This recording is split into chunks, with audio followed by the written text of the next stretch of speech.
Então, dando continuidade aqui às leituras do Marco Túlio Cícero, o filósofo, orador romano. Então, já avançamos para a terceira catilinária, certo? Dessa peça magistral de oratória e de eloquência do Cícero. Então, aqui continuando a terceira catilinária. É a república, é a vida de todos vós, ó Quirites. São as vossos bens e riquezas, são as vossas esposas e os vossos filhos. É esta cidade cheia de opulência e de beleza, sede do mais ilustre império, que vós, nesta hora, pelo supremo afeto dos deuses imortais para convosco, por minhas canseiras, minhas providências e meus perigos, contemplais arrebatada do ferro e do fogo e a bem dizer arrancada das falses do destino, para sã e salva vô-la restituir. E se para nós não são menos gratos e radiosos os dias em que continuamos vivos do que aqueles em que nascemos, porque a alegria de sermos salvos é uma certeza e a condição para que nascemos uma incógnita. E porque viemos ao mundo sem disso ter consciência, mas é com prazer que sentimos a vida continuar, certamente, já que exaltamos até a imortalidade dos deuses, aquele que fundou esta cidade, pelos nossos sentimentos de gratidão e pela sua fama conquistada. Justo será que presteis homenagem, vós e os vossos vindouros, àquele que conseguiu preservar esta mesma cidade, já fundada e engrandecida. É que nós extinguimos as chamas que ameaçavam e já quase cercavam a cidade inteira, os templos, os santuários, as casas e as muralhas, ao mesmo tempo que embotamos as espadas desembainhadas contra o Estado e desviamos as suas pontas das vossas gargantas. E uma vez que estes atentados foram por mim esclarecidos, revelados e descobertos perante o Senado, expô-los-ei agora, em poucas palavras, a vós que os desconheceis e deles aguardais informação, para poderdes saber como são graves e flagrantes, e por que meios me foi possível seguir-lhes a pista e dominá-los. No princípio, depois que Catilina se escapou há poucos dias da cidade, e porque ele deixara em Roma os cúmplices do seu crime, os chefes mais ardentes desta guerra abominável, permaneci em constante vigilância e tomei providências, ó Quirites, no sentido de podermos sair salvos de tamanhas e tão tenebrosas traições.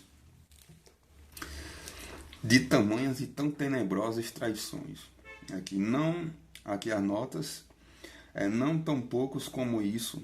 Catilina partira de Roma na noite entre 8 e 9 de novembro, portanto, há 24 dias. Cícero, com este modo de dizer, parece querer desculpar-se perante o povo do seu atraso nas medidas tomadas contra os conspiradores. Aqui. Ok. De fato, na altura em que me dispunha a expulsar Catilina da cidade, e já não receio o odioso desta palavra, pois que devo temê-la mais pelo fato de ele ter saído com vida. Nessa altura, porém, em que era meu desejo vê-lo desterrado, pensava eu que ou o resto do bando dos conjurados sairia juntamente com ele, ou os que ficassem ver-se-iam enfraquecidos e impotentes sem ele. Ora, mal eu verifiquei que estavam no meio de nós e tinham permanecido em Roma aqueles que eu conhecia como os mais inflamados na loucura do crime, passei dias e noites sem cessar a reconhecer e a observar o que eles faziam e projetavam, para que, visto vossos ouvidos darem pouco crédito às minhas palavras em razão da monstruosidade do crime, os colhesse eu de tal modo em flagrante, que ao verificardes o delito com os vossos olhos, na vossa mente surgisse, enfim, o propósito de velar pela vossa sobrevivência. E assim mal tive conhecimento de que os legados dos Alóbroges tinham sido aliciados por Públio Lentulus, a fim de provocarem a guerra na região transalpina, e a revolta na Gália Cisalpina, de que os tinham enviado os seus concidadãos, aos seus concidadãos com cartas e instruções e pelo mesmo caminho que os levaria a Catilina, de que os tinha feito acompanhar de Tito Voltúrcio, e de que a este tinham sido entregues cartas para Catilina, entendi que me era dada a oportunidade de conseguir um dos objetivos mais difíceis e que eu sempre andava pedindo aos deuses imortais, isto é, de tomarmos conhecimento indiscutível e inteiro da realidade, não apenas eu, mas também o Senado e vós. Aqui as notas eram povos célticos da Narbonense, conhecidos pelo seu ódio obstinado contra os romanos, os alóbroges. Foram submetidos em 121 a.C. sob o consulado de Quinto Fábio Máximo, chamado o Alobrógico. Segundo Plutarco, Cícero XVIII eram dois os seus legados e dirigiam-se a Roma para obterem do Senado solução para o mau governo dos magistrados romanos naquela província. Aqui, Públio Cornélio Lentulus Sura era então pretor pela segunda vez. Tinha sido cônsul em 71 e fora expulso do Senado por causa da sua vida de escândalo.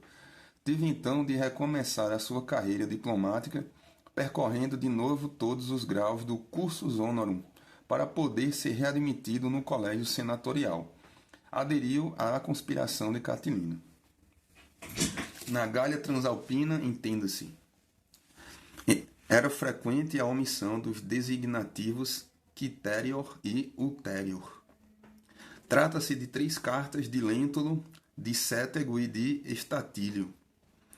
Tito Vultúrcio, de Crotona, é personagem pouco conhecida. Gaio Pontino foi o governador da Gália Narbonense em 61 e lugar-tenente de Cícero na Cilícia em 51. Lúcio Valério Flaco foi propretor na Ásia, acusado em 59 pela sua má administração, veio a ser defendido por Cícero num discurso que tem o seu nome. Construída sobre o Tibre depois da conquista de Veios, no começo da segunda metade do século IV a.C., veio a ser reconstruída em 109 a.C., pelo censor Marco Emílio Scauro. Por isso, há quem pense que o nome antigo de Pons Milvius, hoje Ponte Mole, será uma corruptela popular da expressão Pons Aemílius. Sobre ela passavam a estrada de Veios e as vias Cássia, Flamínia e Clódia. Era através da primeira destas vias que haviam de passar os legados dos alóbroges. Hoje, perto desta ponte romana, encontra-se uma outra moderna, a Ponte Flamínia, mandada construir por Mussolini. Por isso mandei ontem chamar à minha presença os pretores Lúcio Flaco e Gaio Pontino, homens dos mais corajosos e mais dedicados ao Estado. Apresentei-lhes o assunto e expus-lhes o que pretendia fazer. Eles, por seu lado, como são dotados de todos os nobres e distintos sentimentos para com o Estado, aceitaram, sem recusa e sem demora, o encargo e, ao entardecer, dirigiram-se às ocultas para a Ponte Milvia. E aí, nas quintas da vizinhança, se colocaram divididos em 2 grupos, de tal maneira que entre ambos ficassem o Tibre e a ponte. Por outro lado, eles próprios tinham levado para o mesmo local, sem suspeita de ninguém, vários homens decididos, enquanto eu tinha enviado recrutados da prefeitura de Reate e munidos com espadas, grande número dos mancebos que eu costumo mobilizar com frequência para a segurança do Estado. A Reate, pátria do erudito Varrão, no território da Sabina, tornou-se uma prefeitura romana, ou seja, um município com leis próprias governado por delegado anual vindo de Roma. Cícero era o seu patronos, ou protetor. De notar o caráter um tanto privado do recrutamento militar. Os romanos dividiam a noite em 4 partes iguais, mais ou menos longas conforme a época do ano, desde o pôr ao nascer do sol. Eram as vigílias. A terceira vigília começava sempre à meia-noite e nesta época de dezembro terminava por volta das 4 horas da manhã. As cartas eram envolvidas numa fita atada em nó lacrado e selado com o sinete que os romanos usavam no anel signatário do dedo indicador. Cícero, ao referir este pormenor, procura prevenir a hipótese de alguém o acusar de ter falsificado essas cartas. A Gabínio Cimbro chama-lhe Salústio, conjuração de Catilina 12, Públio Gabínio capitão. Era um cavaleiro romano, tal como Lúcio Estatílio, e ambos se tinham encarregado de incendiar Roma. Gabínio estava particularmente comprometido nas negociações com os alóbrogos. Caio Cornélio Cétego, um dos descendentes da prestigiosa gens Cornélia, era senador e um dos mais enérgicos conspiradores que tinham ficado em Roma. A ironia de Cícero é manifesta, acentuada até pela palavra credo, como é seu costume.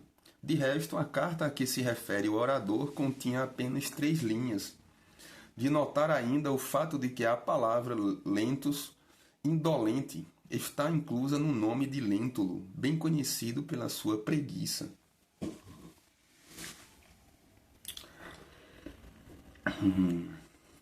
Entretanto, cerca do fim da terceira vigília, no momento em que os legados alóbroges, com uma imponente comitiva e na companhia de Vultúcio, começavam já a avançar sobre a ponte Milvia, dá-se o assalto contra eles. Desembainham as espadas tanto eles como os nossos. Apenas os pretores conheciam o que se passava, os demais ignoravam-no. Os pretores. Então, por intervenção de Pontino e de Flaco, a luta que já havia começado parou. As cartas, quantas havia na comitiva, são todas entregues com os selos intactos aos pretores. Eles são presos e, ao clarear do dia, conduzem-nos à minha presença. Por outro lado, mandei que me chamassem com urgência o mais perverso maquinador de todos estes crimes, Gabínio Cimbro, que ainda de nada suspeitara. Depois foi também chamado Lúcio Estatílio e depois dele Cétego. Quanto a Lentulus, chegou muito tarde, creio que pelo fato de ter passado, contra os seus hábitos, a última noite em claro a escrever a sua carta. Embora os homens mais eminentes e mais distintos desta cidade, que ao saberem dos fatos se dirigiram de madrugada em grande número à minha casa, fossem de parecer que eu abrisse as cartas antes de apresentá-las ao Senado, para que, se nada se encontrasse nelas, não parecesse que se lançara sem motivo no meio da população um tamanho alarme. Neguei-me a fazer com que, tratando-se de uma questão de perigo público, ao conselho público eu não a apresentasse intacta. Na verdade, Quirites, mesmo que se não tivesse verificado aquilo que me tinha sido denunciado, não me parecia a mim que, em circunstâncias de tamanho perigo para a República, devesse ter profundo receio de ser zeloso em demasia. Convoquei à pressa o Senado, que se apresentou numeroso, como pudestes ver.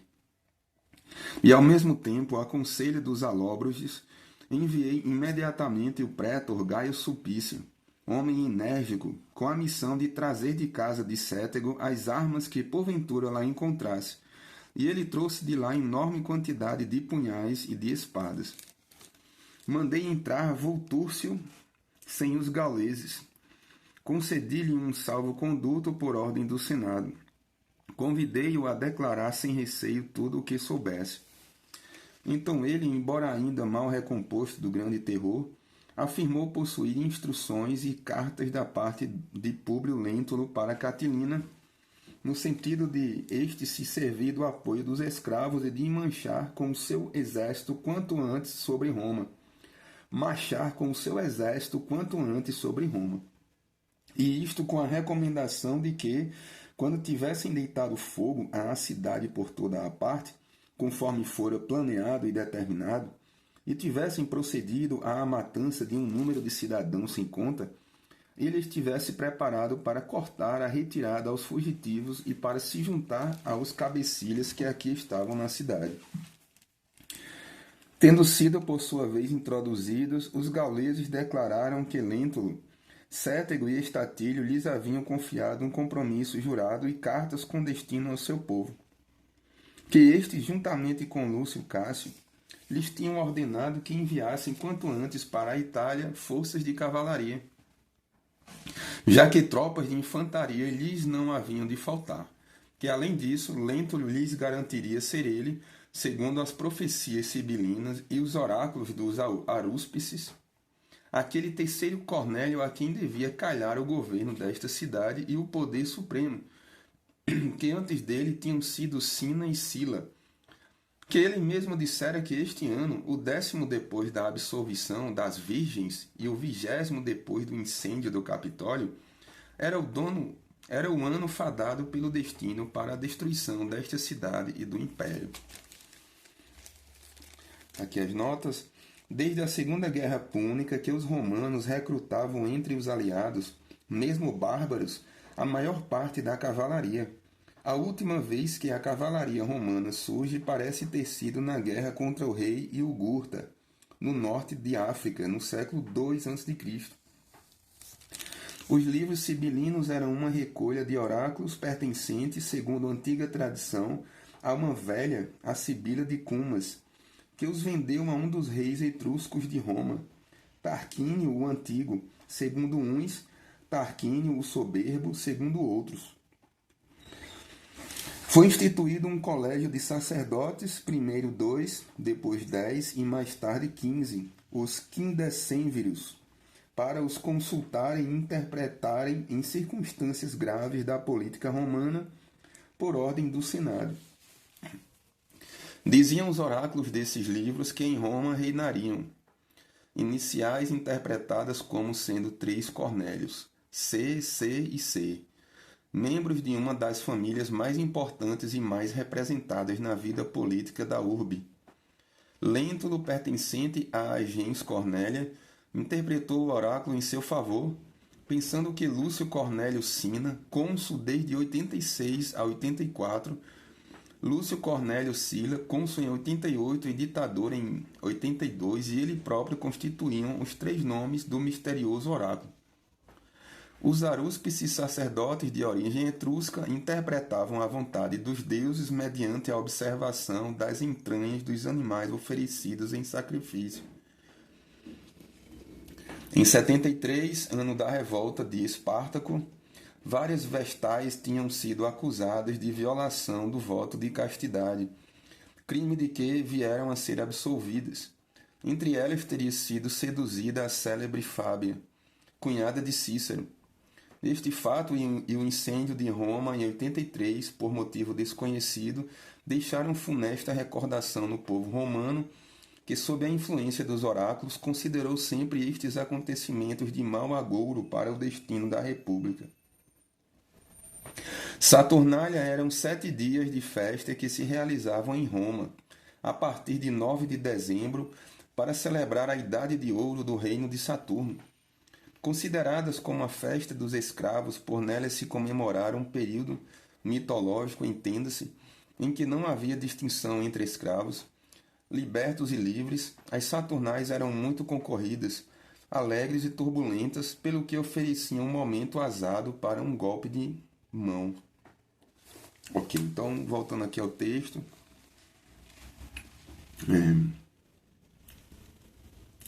Declararam, por outro lado, que Cétego tinha tido uma disputa com os restantes, porque Lentulus e outros pretendiam que o massacre e a destruição de Roma se fizessem nas Saturnais, e Cétego entendia que tal data era tarde demais. E para não me alongar, Quirites, mandei trazer as cartas que eram a cada um atribuídas. Mostrei-as primeiramente a Cétego. Ele reconheceu seu selo. Cortei a cinta e li. Ele tinha escrito, pelo seu próprio punho, ao Senado dos Alóbroges e ao seu povo, dizendo que havia de cumprir o que prometera aos seus legados. Pedi-lhes que, por seu lado, observassem os compromissos assumidos pelos seus legados. Então Cétego, que momentos antes respondera, todavia, a algumas perguntas relacionadas com as espadas e os punhais que tinham sido encontrados em sua própria casa, dizendo que fora sempre uma pessoa interessada por armas de valor, perante a leitura da sua carta, paralisado e sacudido por um rebate de consciência, ficou de repente em completo silêncio. Trouxeram a Estatílio, que reconheceu seu selo e a sua letra. Foi-lhe lida a sua carta, que era sensivelmente do mesmo teor. Ele confessou. Então mostrei a Lentulus a sua carta e perguntei-lhe se reconhecia ou não o seu selo. Fez sinal que sim. Na verdade, disse-lhe eu, é bem conhecido este selo com a figura daquele ilustríssimo varão teu avô, que amou como ninguém a sua pátria e os seus concidadãos. Imagem que, embora muda, te deveria sem dúvida dissuadir de tamanho crime. Foi-lhe lida a sua carta de igual teor dirigida ao Senado dos Elóbriges e ao seu povo. Dei-lhe possibilidade de se explicar se tivesse alguma coisa a dizer a tal respeito. Começou por dizer que não. Um pouco depois, porém, feita já a denúncia circunstanciada e lido o auto, ele levantou-se. Perguntou aos gauleses o que é que ele tinha a ver com eles, porque tinham ido eles à sua casa, e o mesmo disse a Vultúrcio. Ao responderem-lhe com brevidade e firmeza quantas vezes e por intermédio de quem o tinham visitado, e ao perguntarem-lhe se ele nada lhes tinha dito acerca dos oráculos sibilinos, nessa altura, subitamente, enlouquecido pelo seu crime, deu provas de quanto pode a voz da consciência. Com efeito, podendo embora negar, de repente, contra a expectativa de todos, confessou. Deste modo, faltaram-lhe não apenas aquela famosa presença de espírito e a facilidade de expressão em que sempre se mostrara forte, mas também, por causa da monstruosidade do seu crime comprovado e flagrante, a sua impudência, em que a todos superava, e a sua perversidade. Aqui a nota. Os antigos mandavam gravar no sinete do seu anel signatário a figura de um deus, de um homem célebre, de um membro ilustre da família, etc. Lentulus exibia no sinete do seu anel a imagem de seu antepassado Públio Cornélio Lentulus, que fora cônsul em 162, lutara contra Gaio Graco a favor de Opímio e fora ferido em defesa da República. Os principais intermediários nestas entrevistas tinham sido o liberto Umbreno e Gabínio. Então, e subitamente o Túrcio mandou que lhe apresentassem e abrissem a carta que ele dizia ter recebido de Lentulus para Catilina. E Lentulus, embora profundamente perturbado, reconheceu nela o seu selo e a sua letra. A carta vinha anônima, mas dizia assim: quem sou, sabê-lo-ás por aquele que te envio. Trata de seres um homem. Pensa em que situação te meteste. Vê o que neste momento deves fazer e procura atrair a ti o concurso de todos, mesmo dos mais humildes. Foi mandado depois entrar Gabínio, e tendo ele começado por responder com insolência, por fim nada negou daquilo de que os gauleses o acusavam. Quanto a mim, queridos, ainda que me pareçam provas e testemunhos irrefutáveis de crimes as cartas, os selos, a letra, e enfim a confissão de cada um deles, muito mais irrefutáveis me parecem a sua palidez, os seus olhares, os seus semblantes, o seu silêncio. É que era tal o seu espanto, de tal maneira tinham os olhos cravados no chão, trocavam por vezes entre si olhares de tal modo furtivos, que mais parecia estarem a denunciar-se a si próprios que a serem denunciados por outros. Feitos os depoimentos e lidos em voz alta, queridos, consultei o Senado acerca das medidas que conviria tomar relativas ao supremo interesse do Estado. Os primeiros senadores chamados a depor emitiram pareceres da maior severidade e energia, que o Senado aceitou sem qualquer discrepância. E porque este decreto senatorial ainda não acabou de ser redigido, Dir-vos-ei de memória, queridos, o que o Senado determinou. Em primeiro lugar, são-me dirigidos agradecimentos, nos termos mais elogiosos, pelo fato de, graças à minha coragem, decisão e prudência, eu ter libertado a República dos mais terríveis perigos. Depois são os prétores Lúcio Flaco e Gaio Pontino, que, por me terem emprestado a sua colaboração corajosa e devotada, recebem merecidos e justos louvores. Do mesmo elogio partilha o valoroso Varão, meu colega, por ter cortado relações quer privadas, quer públicas, com todos quantos tinham tomado parte nesta conjura. Decidiram, além disso, que Públio Lentulus se demitisse da pretura e fosse posto sob custódia. Do mesmo modo, Gaio Cétego, Lúcio Estatílio e Públio Gabínio, que estavam todos presentes, seriam postos sob vigilância. Igual decisão se tomou contra Lúcio Cássio, que solicitava para si procuração para incendiar a cidade. Contra Marco Sepário, que era acusado de ter recebido a Apúlia para aí provocar a agitação dos pastores, contra Públio Fúrio, proveniente dos colonos que Lúcio Sila levara para Fésulas, contra Quinto Ânio Quilon, que interviera juntamente com o referido Fúrio em todas as intrigas da presente sublevação dos Alóbroges, contra Públio Umbreno, um liberto, acusado de ter sido o primeiro a conduzir os legados gauleses à casa de Gabino.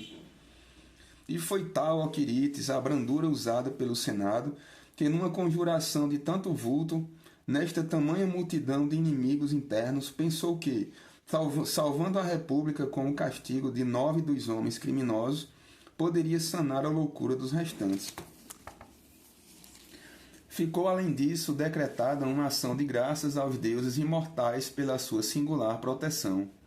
Será feita em meu nome honra concedida pela primeira vez desde a fundação desta cidade a um homem revestido apenas do poder da toga, como eu.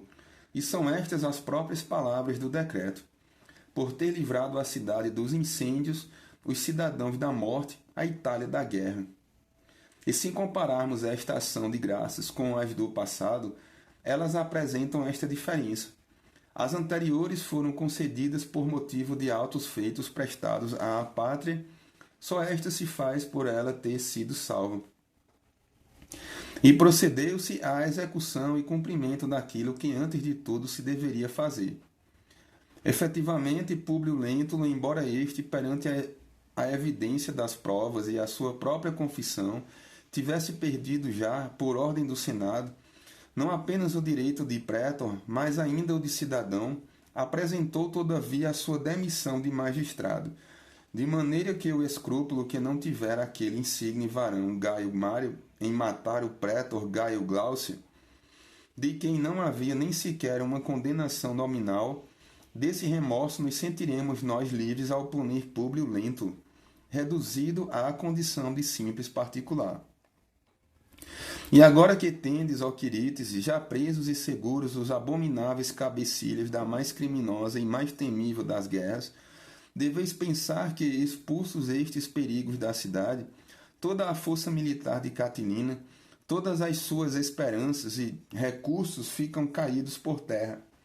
O que o meu espírito previa, ó Quirites, ao expulsá-lo da cidade, era que, depois de o ter repelido a ele, não seriam nem a sonolência de um Públio Lentulus, nem as banhas de um Lúcio Cássio, nem a louca temeridade de um Gaio Cétego que me haviam de inspirar grande receio. De entre todos estes era ele o único a quem eu devia temer, mas apenas enquanto ele vivesse no interior das muralhas da cidade. Ele conhecia tudo e a tudo tinha acesso. Podia e ousava abordar, sondar e aliciar qualquer. Tinha talento para o crime, um talento a que não faltavam nem braços nem língua. Para cada missão particular tinha ele já homens particularmente escolhidos e determinados, mas não consideravam uma ordem cumprida só pelo fato de a ter dado. Nada havia que ele não fosse por si mesmo inspecionar, nem que não interviesse em pessoa, a que regateasse insônias ou canseiras. podia suportar o frio, a sede e a fome. A um homem assim tão ardente, tão audaz, tão resoluto, tão ardiloso, tão vigilante no mal, tão zeloso em ações criminosas, se eu não tivesse obrigado a sair das ciladas domésticas e a lançar-se num banditismo declarado, permitam que vos diga o que penso, queridos, não me teria sido fácil afastar das vossas cabeças a ameaça desta tamanha catástrofe.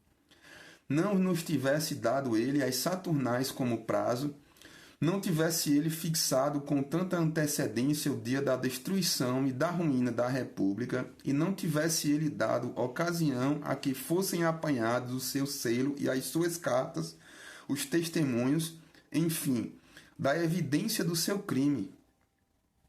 E tudo isso se fez agora na sua ausência, de tal maneira que nunca em casa particular se descobriu roubo algum com tanta clareza como se pôs a claro e se surpreendeu no seio do Estado esta espantosa conjuração. Mas, se Catilina tivesse permanecido em Roma até este dia, mesmo que eu tivesse resistido e posto obstáculos a todos os seus projetos durante a sua permanência aqui, teríamos, contudo, para falar em termos dos mais suaves, de combater contra ele, e nunca, com tal inimigo dentro de Roma, teríamos libertado a República de tamanhos perigos com tanta paz, tanta calma e tanto silêncio. De resto, queridos, toda esta minha atuação tem sido tal que parece ter sido dirigida e preparada pela vontade e sabedoria dos deuses imortais.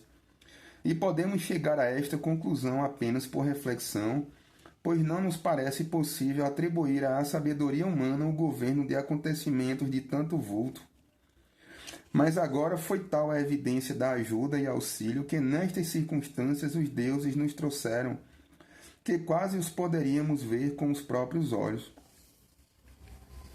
Na verdade, sem falar em certos prodígios, tais como as chamas e o fogo celeste que durante a noite surgiam do lado do ocidente, pondo de parte a queda de raios e os terremotos, sem falar nos restantes fenômenos que ocorreram durante o nosso consulado com tal frequência, que os atuais acontecimentos bem parecem uma profecia dos deuses imortais, não devo, queridos, pôr de lado nem deixar no esquecimento isto, pelo menos que me proponho dizer-vos.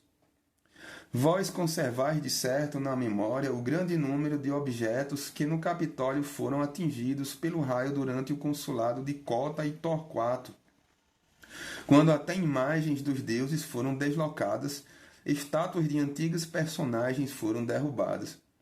As tábuas de bronze das leis se derreteram, e foi atingido até o fundador desta cidade, Rômulo, cuja imagem dourada recordais no Capitólio em figura de criança de peito, com a boca aberta para os úberes de uma loba. Foi então que, tendo vindo arúspices da Etrúria inteira, profetizaram a aproximação de matanças e incêndios, da destruição das leis, de uma guerra civil e doméstica, e da ruína total da cidade e do império, a menos que os deuses imortais, aplacados por qualquer preço, interviessem com seu poder, a ponto de fazerem virar o rumo do próprio destino. E assim, de acordo com os seus oráculos, instituíram-se jogos durante 10 dias e nada se omitiu de quando servisse para aplacar os deuses.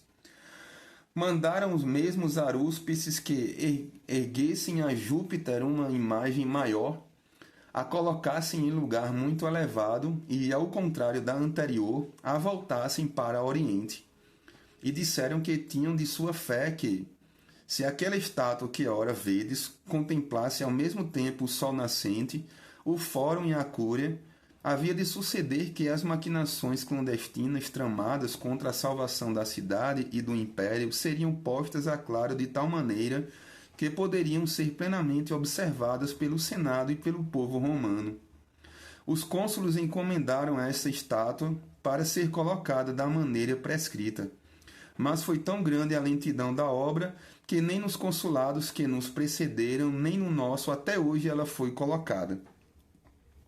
Quem pode haver aqui, queridos, tão avesso à verdade, tão temerário, tão insensato, que negue que tudo o que os nossos olhos contemplam, e particularmente esta cidade, estão sendo governados pela vontade e poder dos deuses imortais. Com efeito, tendo-nos sido profetizado que se preparavam assassínios, incêndios e a destruição da República, e tudo isto pela mão de cidadãos, crimes que, pela sua monstruosidade, pareciam tão inacreditáveis a alguns de vós, ficastes sabendo como houve cidadãos perversos, não apenas para os conceber, mas até para tentar executá-los. E não é prova evidente de que tudo parece ter sido feito pela vontade de Júpiter. Ótimo máximo o fato de, hoje pela manhã, e não é prova evidente de que tudo parece ter sido feito pela vontade de Júpiter, ótimo máximo o fato de, hoje pela manhã, ao serem conduzidos, por minha ordem, através do fórum para o Templo da Concórdia, os conjurados e os seus espiões, nesse mesmo momento se estar levantando a sua estátua, logo que esta foi erguida e mal a voltaram para vós e para o Senado, logo o Senado e todos vós pudestes ver esclarecido e descoberto o que havia sido urdido contra a vida de todos. Até por isto são dignos de maior ódio e castigo esses homens que tentaram funesta e sacrilegamente deitar fogo, não apenas às vossas casas e aos vossos edifícios, mas até aos templos e aos santuários dos deuses. Dizer que fui eu quem os deteve seria da minha parte demasiada pretensão e uma atitude intolerável. Foi aquele Júpiter poderoso que os deteve. Foi ele que quis salvar o Capitólio, estes templos e a cidade inteira. Foi ele que vos salvou a todos vós. Pela minha parte, foi sob a inspiração dos deuses imortais que concebi este plano e este propósito, e foi por eles que cheguei a estas tão importantes provas. De resto, nunca teria sido de certo possível aquela aliciação dos alóbroges, nunca o Lêntulo nem os restantes inimigos internos teriam tão insensatamente confiado a desconhecidos e bárbaros segredos de tanta importância. Nunca certamente teriam posto em suas mãos estas cartas, se os deuses imortais não tivessem privado do bom senso a sua desmedida ousadia. Pois que, pensais que o fato de homens da Gália, deputados de um estado ainda mal dominado, única nação que continua capaz de mover guerra ao povo romano e que não parece desistir desse desejo, desperdiçarem a esperança da independência e das maiores regalias que uns patrícios espontaneamente lhes ofereciam e colocarem a sua salvação acima dos seus próprios interesses. Pensais que isto aconteceu sem intervenção divina, sobretudo agora que eles tiveram possibilidade de nos dominar, não por meio da luta, mas do silêncio? Por tudo isto, queridos, uma vez que foram decretadas preces públicas em todos os templos, procurai celebrar esses dias com as vossas esposas e os vossos filhos. Muitas vezes se tem prestado aos deuses imortais inúmeras honras justas e devidas, mas mais justas que estas, por certo, nunca. É que vós fostes arrebatados à mais cruel e mais deplorável das mortes, e arrebatados sem chacinas, sem sangue, sem exército, sem combates. Vós revestidos só com o poder da toga, e tendo como único chefe e general um homem também revestido de toga, como eu, alcançastes vitória. Recordai, na verdade, ó Quirites, todas as guerras civis, não apenas as que ouvistes contar, mas também as que vós próprios conservais na memória e que presenciastes. Lúcio Sila esmagou Públio Sulpício, e a Gaio Mário, o defensor de Roma, e a grande número de corajosos cidadãos. A uns exilou-os da cidade, a outros tirou-lhes a vida. O cônsul Gneu Otávio expulsou de Roma, pela força das armas, o seu colega. Todo este local ficou recoberto de montões de cadáveres e inundado de sangue de cidadãos. Mais tarde suplantaram-no Sina e Mário, e então, com a morte dos homens mais ilustres, extinguiram-se os luminares da cidade. Sila mais tarde tirou vingança da crueldade desta vitória sanguinária. e não é necessário, certamente, recordar com quanta perda de cidadãos e quanta ruína para o Estado. Surgiram desentendimentos entre Marco e Lépido e o muito ilustre e corajoso Quinto Cátulo, mas a morte daquele não causou à República tantas lágrimas como a dos restantes cidadãos. E contudo essas discórdias caracterizavam-se todas elas pelo fato de se destinarem não a destruir a República, mas a mudar-lhe o governo. Queriam eles não suprimir a República, mas ser os primeiros dentro dela. Não incendiar esta cidade, mas no seio desta cidade florescer em prestígio. E contudo todas essas dissensões, das quais nenhuma procurava a ruína do Estado, eram tais que vieram a ser resolvidas não pela via da reconciliação e da concórdia, mas com chacina de cidadãos. Ao contrário, nesta guerra, a maior e a mais sanguinária de quantas a memória dos homens registra, uma guerra como nunca gente bárbara fez contra o seu povo, numa guerra em que Lentulus, Catilina, Cétego e Cássio impuseram como lei contar no número dos inimigos todos aqueles que poderiam ser salvos se a cidade se salvasse. Procedi, ó Quirites, de maneira que todos vós pudesseis permanecer salvos.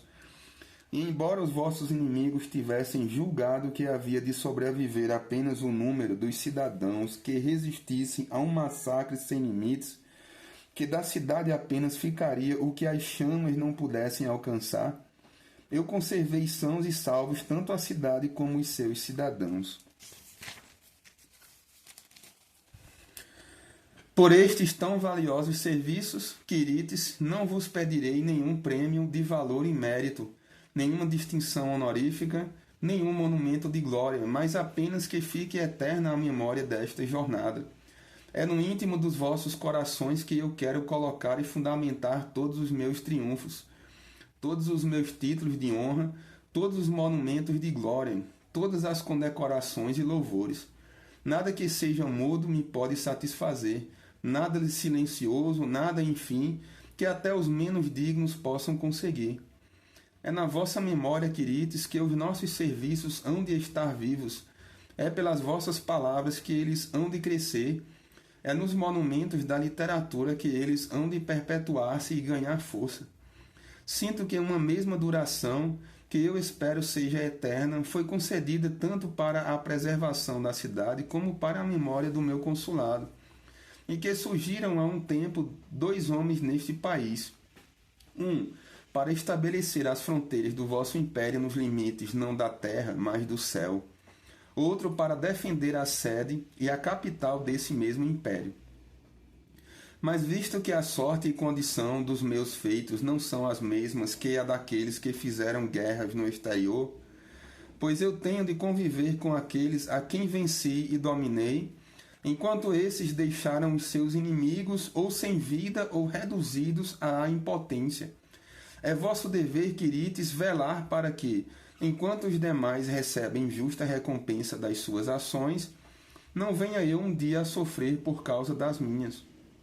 Para que as criminosas e sacrílegas intenções de homens tão aventureiros não pudessem molestar-vos, fui eu a tomar providências, para que elas não me venham molestar a mim. É a vós que cumpre providenciar. De resto, Quirites, a mim já esses me não podem em nada prejudicar, pois conto com a proteção dos homens de bem, que me está garantida para sempre. Conto com a grande autoridade da República, que mesmo sem palavras me há de defender a cada instante. Conto com a força poderosa da consciência, pois aqueles que a desprezarem, ao pretenderem atacar-me, a si próprios se hão de denunciar. Há em nós tal disposição, Quirites, que não só não vemos ceder perante a ousadia de ninguém, mas mais ainda havemos de flagelar constantemente todos os malvados. E se o ataque dos inimigos internos de que eu vos livrei se voltar todo apenas contra mim, é vossa obrigação, Quirites, ver em que situação quereis deixar para o futuro aqueles que por causa da vossa vida se tiverem exposto ao ódio popular e a todos os perigos. Pois quanto a mim propriamente, que me resta ainda que se possa juntar à felicidade da vida, particularmente quando, nem nas honrarias concedidas por vós, nem na glória do mérito, nada encontro de mais alto a que me agrade subir. Tenho a certeza, queridos, de que hei de levar a cabo a obra do meu consulado, defendendo-a e consolidando-a na minha vida privada de tal maneira que, se algum ódio tiver provocado ao lutar pela sobrevivência da pátria, ele atinja quem me odeia e me valha a mim de prestígio.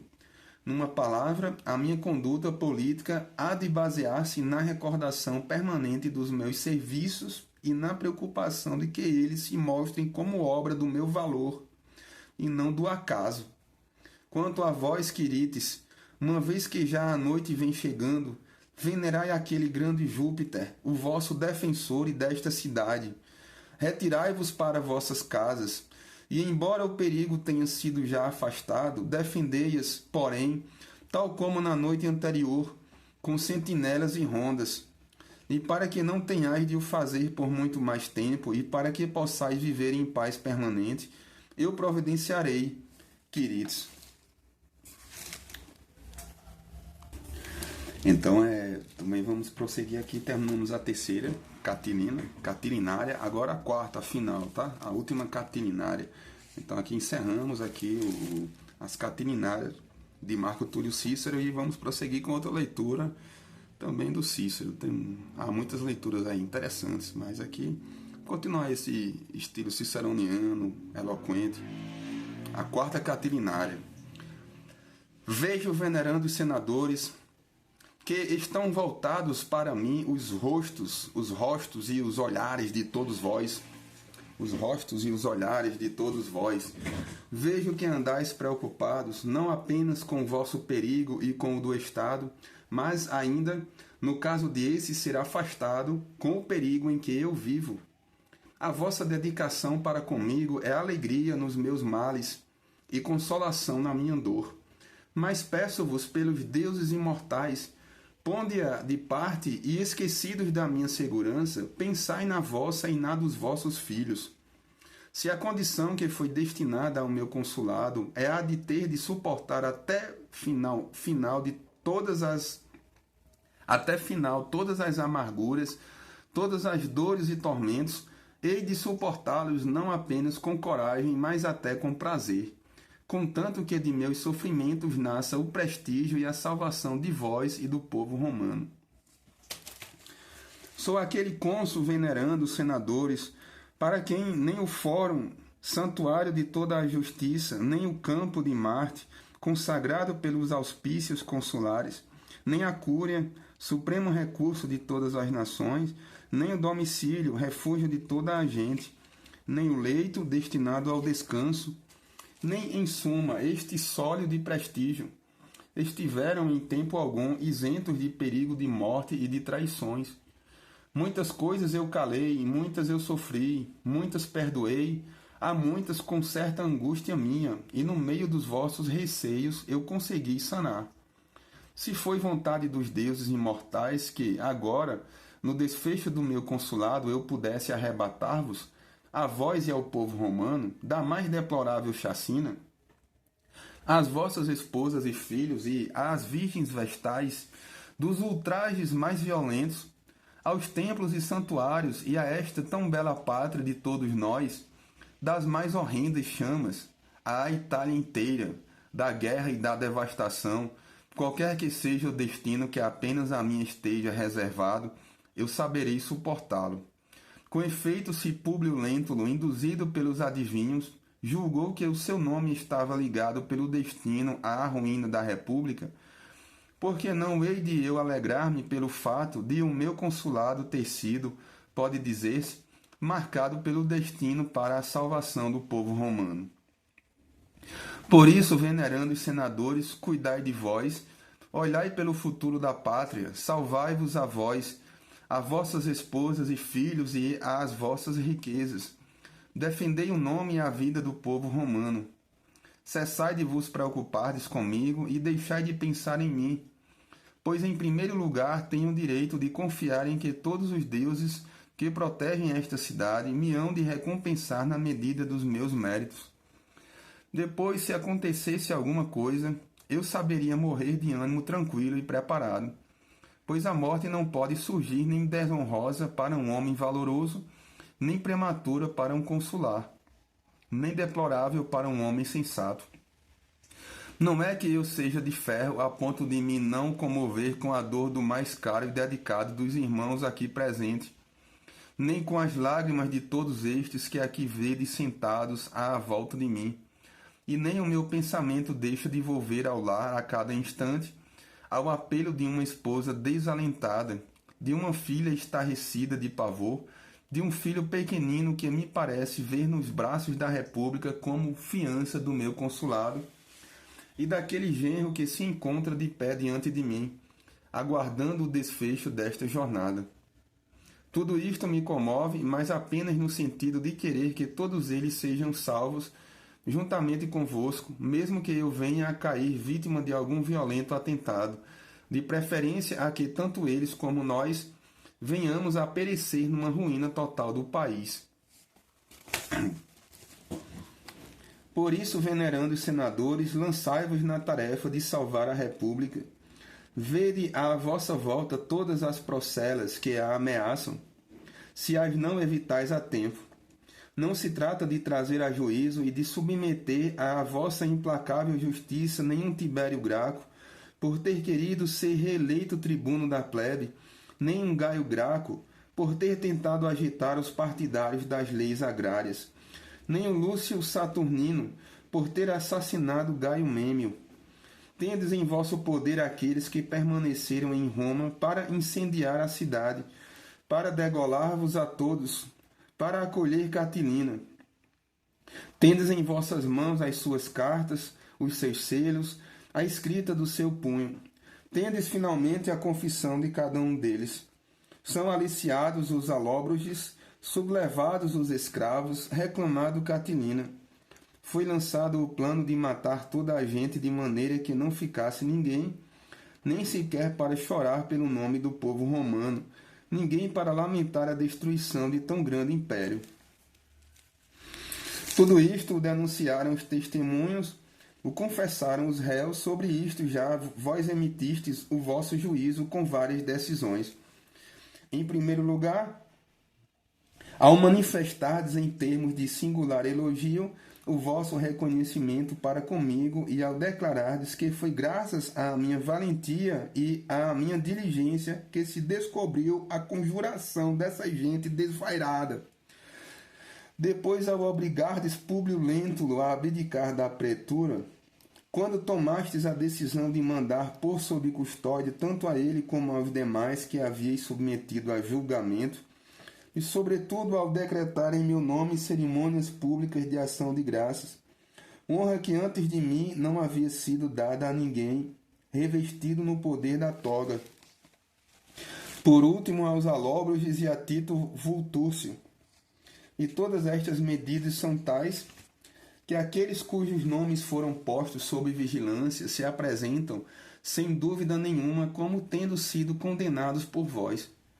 Apesar disso, eu resolvi, venerando os senadores, trazer a questão à vossa presença como se ela estivesse intacta, e pedir-vos um julgamento dos fatos e a indicação do castigo.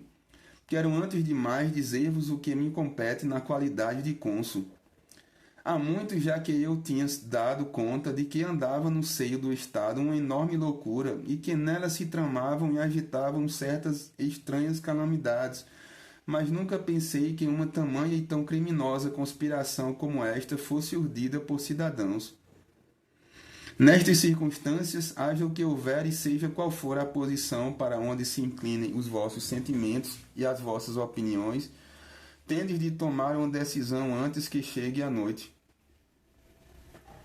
Estais a ver a gravidade do crime que foi posto à vossa consideração.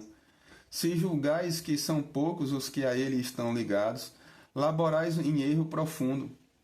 Este mal encontra-se muito mais propagado do que se pensa. Difundiu-se não apenas pela Itália, mas subiu até para além dos Alpes, e deslizando às ocultas, ocupou já muitas províncias. Querer dominá-lo com paliativos e dilações é inteiramente impossível. Seja qual for o processo que vos aprouver, deveis reprimi-lo, sem perda de tempo. Vejo que até este momento se apresentam duas opiniões, uma de Décimo Silano, que considera merecedores da condenação à morte aqueles que intentaram tudo destruir, outra de Gaio César, que exclui a pena de morte, mas adere a todos os rigores dos restantes castigos.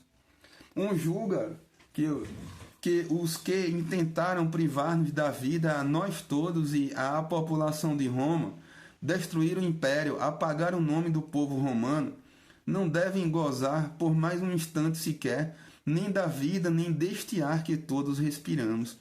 E recorda o fato de que este gênero de castigo foi muitas vezes aplicado a cidadãos perversos neste país. O outro entende que a morte não foi instituída pelos deuses imortais como um castigo, mas como uma exigência da natureza ou como um descanso de fadigas e das misérias. É por isso que os sábios nunca foram ao seu encontro de má vontade e os valorosos a enfrentaram muitas vezes até com prazer. A prisão, ao contrário, e sobretudo a prisão perpétua, foi inventada sem dúvida alguma como especial castigo do crime de impiedade, e propõe que os condenados sejam repartidos pelos municípios. Mas essa solução parece ser injusta no caso de quererem impô-la aos municípios, e difícil se lhe quiserem solicitar. Contudo, queiram decretá-la se ela vos apraz. Da minha parte, tomá-la-ei a meu cargo, e assim eu espero, há de encontrar quem considere impróprio da sua dignidade por obstáculo ao que vós, para a salvação de todos, houverdes determinado. Acrescenta César um pesado castigo para munícipes, no caso de algum lhes romper as cadeias. Rodeia-os de uma vigilância terrível, como convém a um crime de homens celerados. Determina que ninguém, quer por intermédio do Senado, quer por meio do povo, possa aliviar o castigo daqueles a quem condena. Até a esperança lhes rouba, a única que costuma consolar os homens nas suas desgraças. Ordena mais ainda que lhes sejam confiscados os bens, deixa a esses criminosos apenas a vida. Se lhe tivesse arrancado, ter-lhes-ia tirado, com uma só dor, muitos padecimentos da alma e do corpo e todos os castigos de seus crimes. É por isso que os antigos, na intenção de incutir certo pavor aos malvados durante a vida, quiseram que nos infernos tivessem sido instituídos certos castigos deste gênero para os ímpios, porque evidentemente entendiam que sem eles a morte em si mesma não era coisa que inspirasse grande receio. Bem vejo, senadores egrégios, o que me conviria neste momento. Se seguirdes a proposta de Gaio César, dado que ele aderiu na vossa política ao partido considerado democrático, talvez que, sendo ele o autor e o defensor de tal proposta, haja para mim menos ataques do povo a recear. E se seguirdes a outra proposta, não sei se surgirão maiores dificuldades. Apesar de tudo, que o interesse do Estado esteja acima da razão dos meus perigos. Temos, na verdade, da parte de César, como exigia a sua dignidade e a grandeza dos seus maiores, uma proposta que é a garantia da sua permanente dedicação à República. Compreende-se assim a distância que separa a frivolidade dos demagogos de um espírito verdadeiramente popular, empenhado na salvação do povo. Vejo que entre esses que pretendem ser tidos por democráticos, há pessoas ausentes, pelos vistos para não terem de votar a pena capital contra cidadãos romanos. E essas mesmas, há 3 dias, mandaram pôr sob vigilância cidadãos romanos. Decretaram festas de ação de graças em meu nome e concederam ainda ontem os mais avultados prêmios aos denunciantes. Ora, quem decretou prisão para o réu, felicitações para o juiz instrutor e prêmios para o delator, não deixa dúvida a ninguém sobre o juízo que fez acerca da totalidade dos fatos e da causa. Gaio César, ao contrário, sabe que foi instituída a lei sem Semprônia acerca dos cidadãos romanos, mas sabe que um inimigo do Estado não pode de maneira alguma ser cidadão, que, enfim, o próprio autor da lei Semprônia expiou, por ordem do povo, as suas culpas contra o Estado. Nem tampouco pensa que o próprio Lentulus, apesar das suas larguezas e prodigalidades, possa ainda, depois de ter planeado com tanta dureza e crueldade a chacina do povo romano e a destruição desta cidade, ser chamado um democrata. Por isso, apesar da sua tão grande clemência e da sua extrema bondade, ele não duvida em lançar Públio Lentulus nas trevas eternas de uma masmorra e determina que ninguém de futuro possa vangloriar-se de lhe ter levantado o castigo, nem tornar-se assim popular para a ruína do povo romano. Acrescenta ainda a confiscação dos bens para que às torturas do corpo e do espírito se juntem ainda a indigência e a miséria. Deste modo, se vos decidides por esta proposta, dar-me-eis junto da Assembleia Popular um companheiro que é caro e agradável ao povo. Se preferirdes seguir a proposta de Silano, facilmente o povo romano nos livrará a mim e a vós do vitupério de crueldade, e eu demonstrarei que essa sentença é a mais indulgente. De resto, que crueldade pode haver venerando senadores no castigo de um crime tão monstruoso? Por mim julgo segundo o que sinto, assim eu possa beneficiar convosco da salvação da República. Como por estar a ser um tanto enérgico nesta causa, não sou movido pela dureza do coração, pois quem é mais indulgente que eu, mas por uma certa humanidade e compaixão singulares. É que me parece estar a ver esta cidade luminar da face da terra e fortaleza de todas as nações, a ruir de súbito no meio de um incêndio total. Distingo no meu pensamento, por sobre a minha pátria, sepultada, os tristes montões de cidadãos insepultos. Agita-se-me diante dos olhos a figura do louco cetego em delírio orgiástico,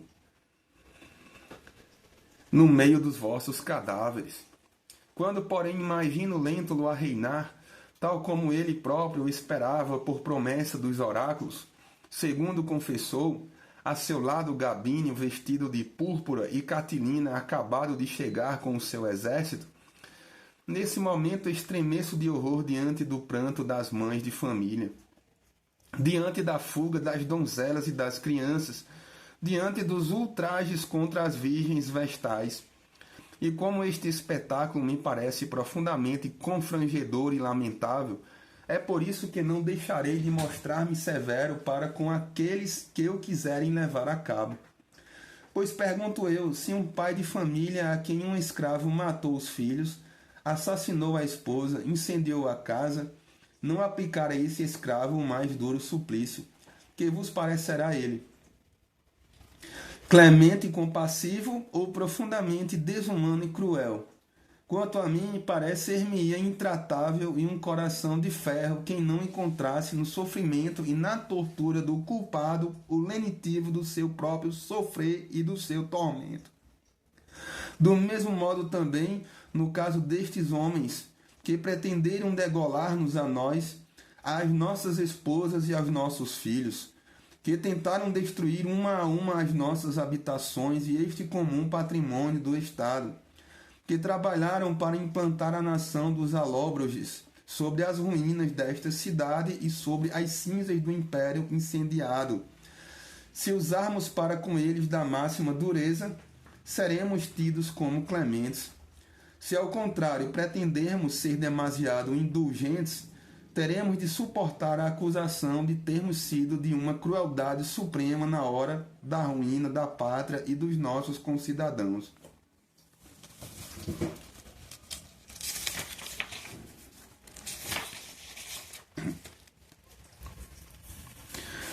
A menos, contudo, que haja alguém a quem tenha parecido demasiado cruel Lúcio César, um homem dos mais valorosos e dedicados à República, quando há 3 dias afirmou que deviam tirar a vida ao marido de sua irmã, mulher tão distinta, estando aquele na sua presença e a ouvi-lo, e quando declarou que seu avô tinha sido assassinado por ordem do cônsul, e que o filho dele, um adolescente ainda, ao ser enviado pelo pai como seu emissário, fora degolado na prisão.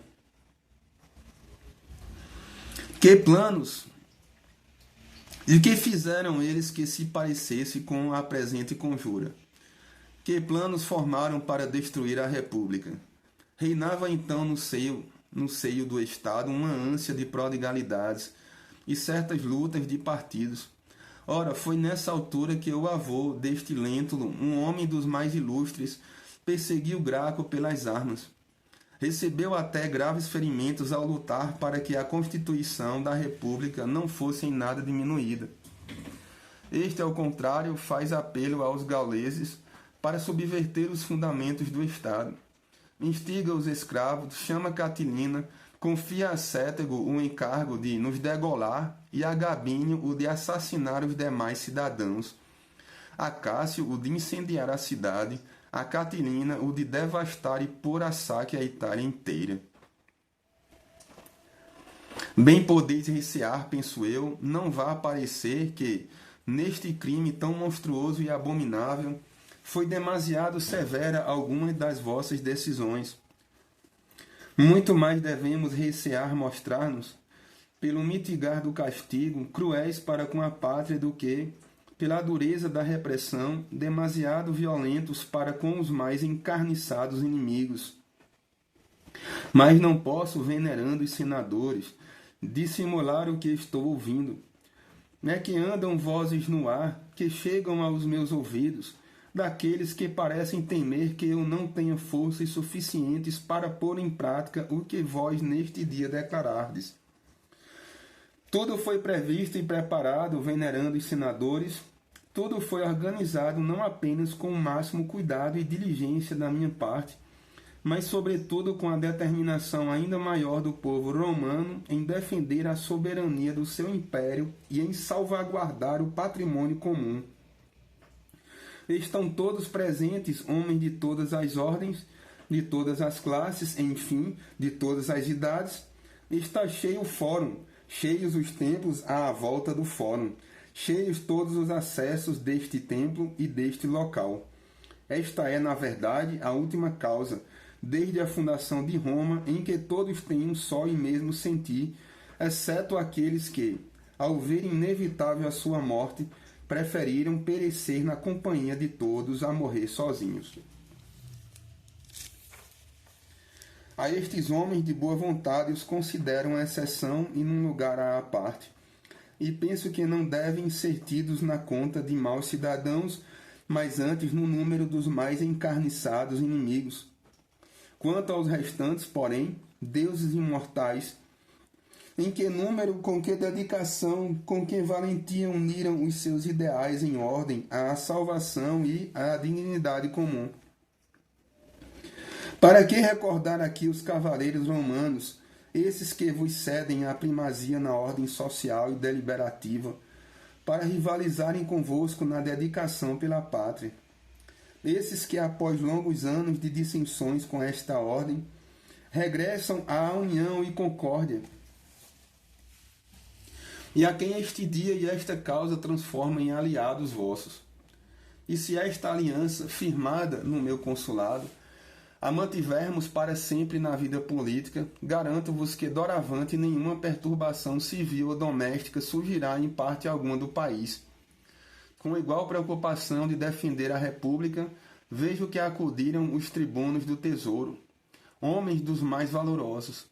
Do mesmo modo, os escribas todos que, neste dia casualmente reunidos no erário, vejo que deixaram a expectativa do seu sorteio e voltaram as suas atenções para a salvação comum.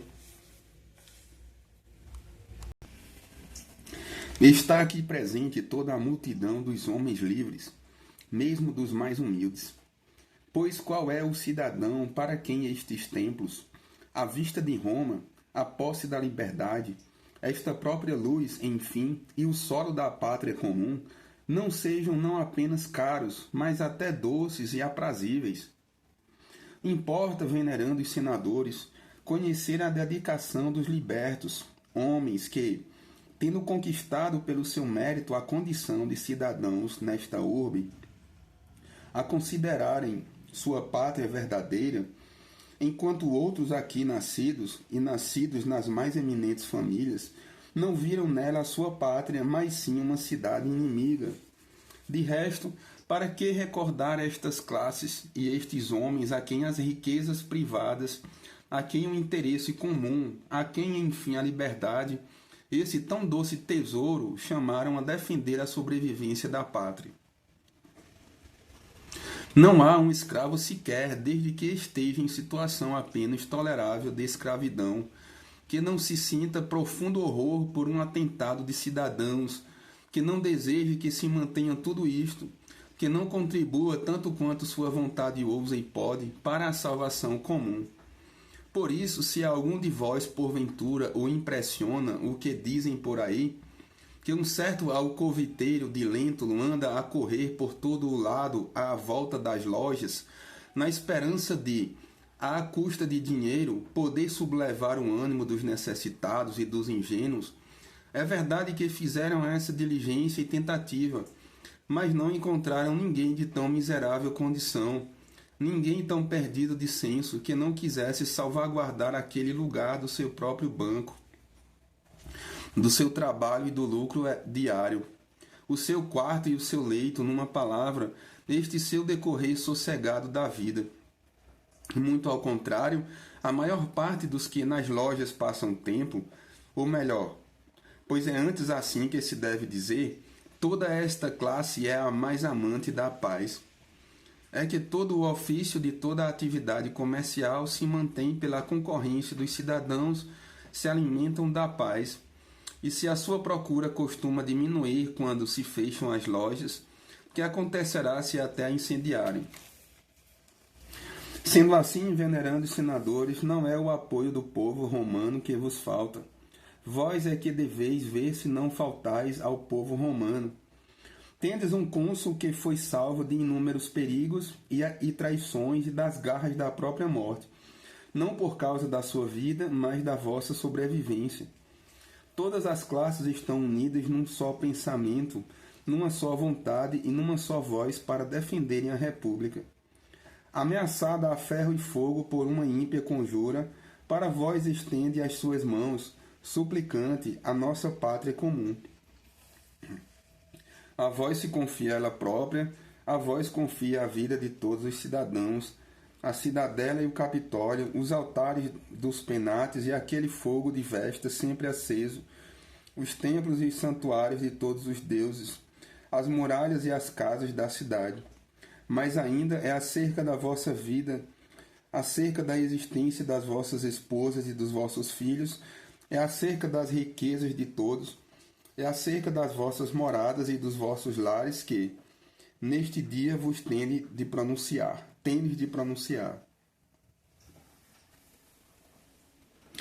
Tendes um chefe que se lembra de vós e se esquece de si, e esta oportunidade não se oferece a toda a hora. Tendes a vossa dispor todas as classes, todos os homens, a totalidade do povo romano unido num só e mesmo sentir, fato que numa questão política interna nos é dado ver pela primeira vez neste dia. Imaginai como um império erguido à custa de tantas canseiras, uma independência firmada à custa de tamanha valentia, uma prosperidade aumentada e engrandecida à mercê de tão grande benevolência dos deuses. Imaginai como uma só noite esteve a ponto de os destruir. Há que tomar providências neste dia para que tal loucura não possa, de futuro, não apenas ser cometida, mas nem sequer imaginada por nenhum cidadão. E não digo isto para vos estimular, pois quase que venceis em dedicação, mas para que se veja que a minha voz, a qual compete ser a primeira a ouvir-se em matéria de política, cumpre as suas obrigações consulares. Agora, antes de voltar à sentença, vou falar-vos um pouco sobre mim mesmo. Bem vejo que arranjei uma multidão de inimigos igual à turba dos conjurados, que vós sabeis ser bem grande. mas eu considero gente vil, fraca e desprezível. E mesmo que algum dia essa multidão, excitada pela criminosa loucura de alguém, venha a prevalecer sobre a vossa autoridade e a do Estado, mesmo assim, venerando senadores, nunca me arrependerei das minhas atitudes nem dos meus conselhos. É que a morte com que esses porventura me ameaçam, todos a têm certa. Glória tão grande como aquela com que vós me honrastes na vida, por meio dos vossos decretos, ninguém a conseguiu. A outros decretastes em sua honra ações de graças, por altos feitos prestados à pátria, só a mim por a ter salvo. Ilustre seja aquele Cipião cujo talento e valor forçaram Aníbal a regressar à África e a abandonar a Itália. Prestem-se louvores sem par ao segundo africano, que destruiu as duas cidades mais hostis a este império, Cartago e Numância. Seja tido por egrégio varão aquele famoso Paulo, cujo carro de triunfo foi ornamentado com Perseu, o rei mais poderoso e notável de então. Seja a eterna glória de Mário, que 2 vezes libertou a Itália da ocupação inimiga e do terror da escravidão, que acima de todos se levante Pompeio, cujos feitos e valentia ocupam o mesmo espaço e as próprias fronteiras do curso do sol. Entre as honras destes homens haverá certamente algum lugar para a minha glória, a menos que seja porventura mais importante abrir as portas de províncias para onde possamos expandir-nos, do que cuidar de que até aqueles que estão ausentes tenham para onde regressem vitoriosos. De resto, uma vitória no estrangeiro tem vantagem sobre uma no interior do país apenas no fato de que os inimigos de fora ou são subjugados e se tornam escravos, ou são bem acolhidos e se consideram obrigados por esse benefício. Ao contrário, aqueles que entre o número dos cidadãos, pervertidos por algum acesso de loucura, se tornam uma vez inimigos da pátria, a esses, mesmo quando os impeçam de destruir a república, não é possível submetê-los pela violência nem reconciliá-los com benefícios. Por isso, bem vejo que empreendi contra cidadãos depravados uma guerra eterna. Com o vosso auxílio e o de todos os homens de bem, e com a recordação de tamanhos riscos, que hão de ficar para sempre gravados, não apenas na memória deste povo que foi salvo, mas também no pensamento e nas palavras de todas as nações, estou confiado em que hei de poder facilmente afastar de mim e dos meus esses perigos. E não haverá certamente nenhuma força tamanha que possa romper e minar a aliança entre vós e os cavaleiros romanos e tão poderosa união de todos os homens de bem. Sendo assim, em troca do comando supremo, do exército e da província a que renunciei, em vez do triunfo e das restantes distinções honoríficas que eu rejeitei, para me dedicar à proteção da vossa vida e da vida da cidade, em lugar das relações de clientela e de hospitalidade de uma província, relações que eu, mesmo com os recursos da capital, tenho não menos dificuldade em conservar do que em aumentar, em troca, pois de tudo isto, em recompensa da minha singular dedicação por vós e deste zelo que eu, como vedes, coloquei em defender a República, nada vos peço senão que conserveis a recordação destes momentos e de todo o meu consulado. E enquanto ela se mantiver gravada no vosso pensamento, sentir-me-ei defendido pela muralha mais segura. Mas se a violência dos depravados enganar a minha esperança e dela triunfar, confio-vos o meu filho pequenino, ao qual estou certo, não faltará um amparo bastante. Não apenas para sobreviver, mas até para ascender às honras da magistratura, se vós vos recordardes de que ele é filho, de quem sozinho enfrentou todos os perigos para tudo salvar. Pois, acerca da vossa sobrevivência e da do povo romano, acerca das vossas esposas e dos vossos filhos, dos altares e dos lares, acerca dos santuários e dos templos, dos edifícios e das casas de toda a cidade, acerca da soberania e da liberdade, da salvação da Itália e da República inteira, que vos cumpre decidir com a diligência com que começastes e, sobretudo, com coragem. Tendes um cônsul que não hesitará em obedecer aos vossos decretos e que terá força para defender, enquanto for vivo, as vossas determinações e para garantir pessoalmente a sua execução. Então aqui, o final das Catilinárias, ok? Prosseguimos aqui com outras leituras posteriormente. Então, muito bom.